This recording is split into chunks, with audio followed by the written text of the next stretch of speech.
আমাদের সেনাবাহিনীর কিন্তু ব্যাকবোন, এয়ারফোর্স বলেন, নেভি বলেন, হ্যাঁ, স্থল বাহিনী বলেন, আমাদের ব্যাকবোন কিন্তু চাইনিজ মিলিটারি হার্ডওয়্যার।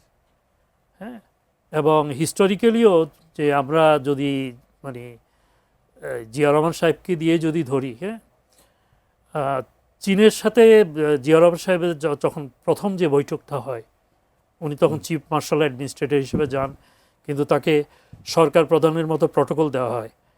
তো আমার সৌভাগ্য হয়েছিল 1994 সালে বেগম জিয়ার চীন সফর উপলক্ষে এই একটা ব্রিফ তৈরি করার জন্য ফার্স্ট ব্রিফটা আমাকে তৈরি করতে হয়। পরে এটা আমার সিনিয়ররা আবার এটাকে মানে এটাকে ইমপ্রুভ করেন।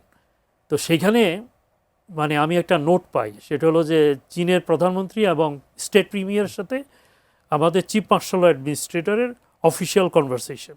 সেখানে ভাষাটা এরকম ছিল যে বাংলাদেশের শত্রু চীনের শত্রু। আমাদের রিলেশনটা সেই পর্যায়ে ছিল। সেই রিলেশনটা এই বিভিন্ন সময়ে আমরা মানে মানে সম্পর্কের ক্ষেত্রে তো এক ধরনের বিশ্বস্ততার ব্যাপার থাকে। আমরা কিন্তু চীনের সাথে আমাদের সম্পর্কের ক্ষেত্রে আমরা কিন্তু কন্টিনিউটিটা আমরা মেনটেন করতে পারিনি। আচ্ছা, আমরা ডিপসি পোর্টের ব্যাপারে আমরা চীনের কাছে সহযোগিতা চাইলাম এবং আমরা চাইলাম সোনা দেওয়ার জন্য, যেটার কিন্তু ড্রাফট ইয়ার থেকে বেশি। এখন যেটা আমরা বেছে নিলাম তার থেকে কিন্তু সোনা দিয়ার ড্রাফট প্রায় 4 মিটার না 6 মিটারের মতো বেশি।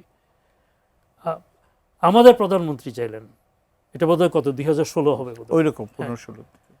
তো পরে কি হলো, পরে দেখা গেল যে আমাদের আঞ্চলিক এবং আন্তর্জাতিক বিভিন্ন চাপের মুখে আমরা চীনের সাথে ওই ব্যাপারটাতে আমরা আর এগুলোম না। এতে হয় কি যে আপনার সম্পর্ক নষ্ট হয়।